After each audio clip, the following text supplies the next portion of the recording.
Hello friends, welcome back to exam master channel. और आज के वीडियो में बात करेंगे वर्ण विचार। जी हाँ, जो हिंदी व्याकरण का सबसे महत्वपूर्ण टॉपिक है सीटेट में या फिर लिखित परीक्षा दोनों के लिए कंबाइंड टॉपिक है ये हिंदी भाषा से। तो आप जो है हिंदी भाषा के लिए इस टॉपिक को ज़रूर पढ़ लें।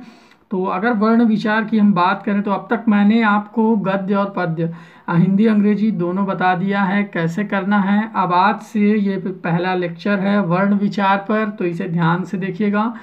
वर्णों से संबंधित सारी प्रमुख बातें जो क्वेश्चन आते हैं सब कुछ इस वीडियो में मैं समझा दूंगा, आपको बहुत आसानी से समझ में आ जाएगा। तो चलिए शुरू करते हैं। सबसे पहले वर्ण क्या है, ठीक है।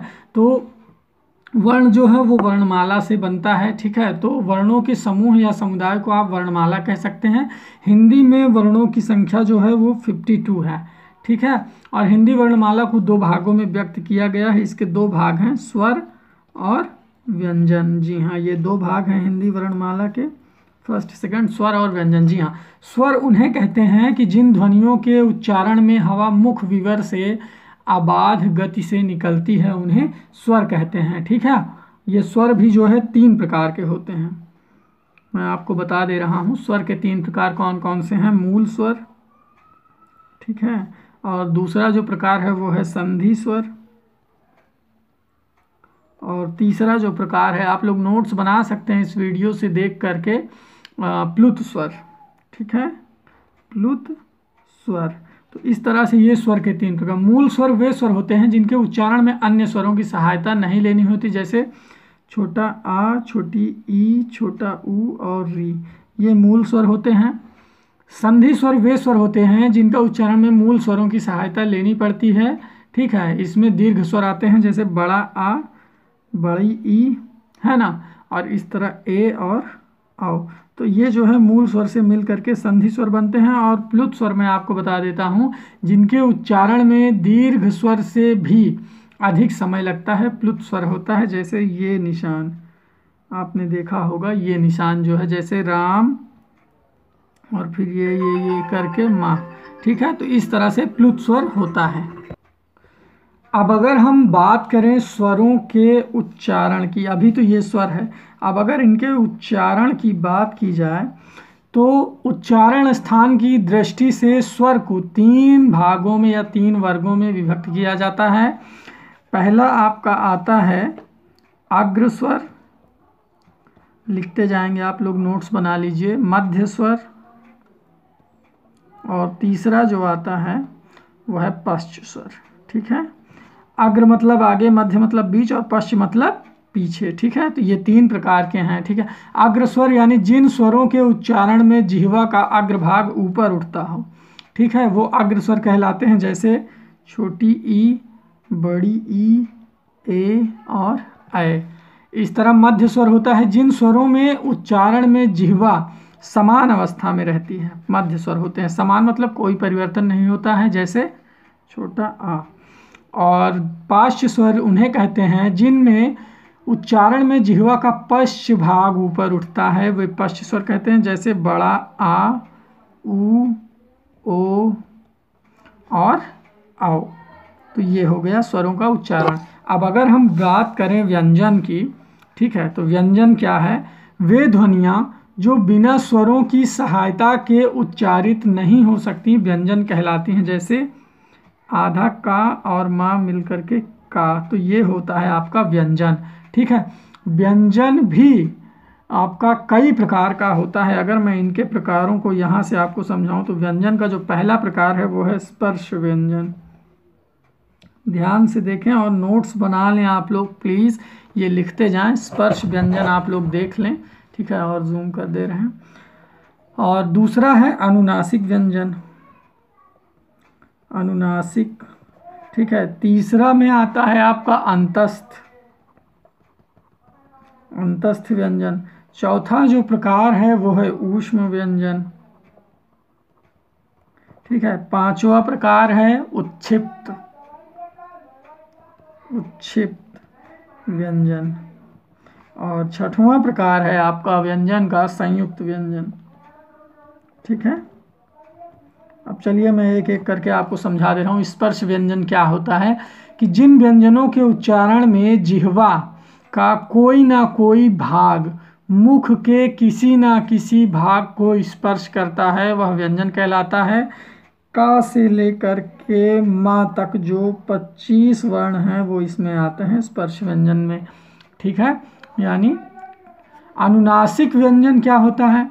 जिन व्यंजनों के उच्चारण में वायु नासिका यानी नाक मार्ग से निकलती है अनुनासिक व्यंजन कहलाता है। जैसे अनुनासिक में अंगा हो गया आपका, इया हो गया, आड़ा हो गया, ना हो गया और माँ हो गया। माँ भी अनुनासिक व्यंजन है, ठीक है। अंतस्थ व्यंजन, जी हाँ, जिन व्यंजनों के उच्चारण में मुंह से या मुख से बहुत संकुचित हो जाता है फिर भी वायु स्वरों की भांति बीच से निकल जाती है, उस समय उत्पन्न होने वाली ध्वनि जो है वो अंतस्थ व्यंजन कहलाती है। इसमें उदाहरण में क्या है? या, रा, ला और वा, या, रा, ला और वा, ये अंतस्थ व्यंजन कहे जाते हैं। अब अगर बात करें हम ऊष्म व्यंजन की, तो जिन व्यंजनों के उच्चारण में, ठीक है, एक प्रकार की गर्माहट या सुरसुराहट प्रतीत हो ऊष्म व्यंजन कहलाते हैं। जैसे शीटी वाला शा, खा, है ना, और आपका सादा सा और हा, ये ऊष्म व्यंजन है, ठीक है। जरूर ये लिख लें कि ऊष्म व्यंजन क्या है। और उच्छिप्त व्यंजन, इसको मैं यहाँ पर लिख दे रहा हूँ आपको फिर से आप लोग समझ जाएं, ऐसे होता है ये उच्छिप्त, ठीक है। तो ये उच्छिप्त व्यंजन जो होता है इसकी परिभाषा है कि जिन व्यंजनों के उच्चारण में जिह्वा की उल्टी हुई नोक तालु को छूकर झटके से हट जाती है उन्हें उच्छिप्त व्यंजन कहते हैं। जैसे डा, ढा, ये डा और ढा, ठीक है। आप इसे बोल करके देखें मुंह में कि आपकी तालु में जीभ जो है उल्टी होकर के छू जाएगी और झटके से छूट जाएगी।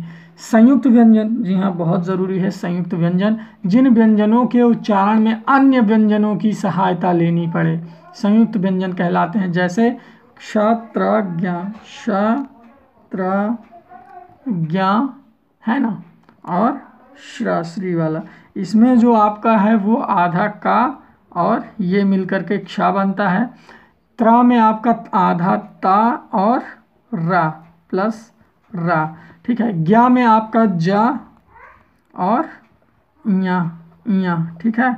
और श्रा में आपका शीटी वाला शा और रा मिलकर के श्रा। तो इस तरह जो है संयुक्त व्यंजन बनते हैं। तो ये हो गया आपका वर्ण विचार, स्वर और व्यंजन, व्यंजन के प्रकार। इतना नोट्स अगर आप लोग बना लेंगे तो आपका जो है वर्ण विचार लगभग कंप्लीट हो जाएगा। अगले वीडियो में मैं आपको बता दूंगा वर्णों का उच्चारण स्थान, जो बहुत जल्दी आपके सामने आ जाएगा अगला वीडियो, ठीक है। वर्णों का उच्चारण स्थान के बारे में बात करेंगे। वर्ण मतलब स्वर और व्यंजन दोनों के उच्चारण स्थान की हम बात करेंगे, क्योंकि इस वीडियो में हमने वर्ण विचार पर बात कर लिया। वर्ण होते हैं कुल 52, इनके प्रकार होते हैं 2। स्वर और व्यंजन, स्वर के प्रकार होते हैं 3, मूल स्वर, संधि स्वर और प्लुत स्वर। मूल स्वर में आ, छोटा आ, छोटी ई, छोटा ऊ और री आता है। संधि स्वर में आता है बड़ा आ, बड़ी ई, ए और औ, और प्लुत स्वर में आता है ये, ठीक है। तो इस तरह से ये स्वर व्यंजन। व्यंजन में मैंने आपको बता दिया है स्पर्श व्यंजन, अनुनासिक व्यंजन, अंतस्थ व्यंजन, ऊष्म व्यंजन, उच्छिप्त व्यंजन और संयुक्त व्यंजन। जी हाँ, और एक चीज़ सूचना है आप लोगों के लिए कि हमारा व्हाट्सएप नंबर है 9452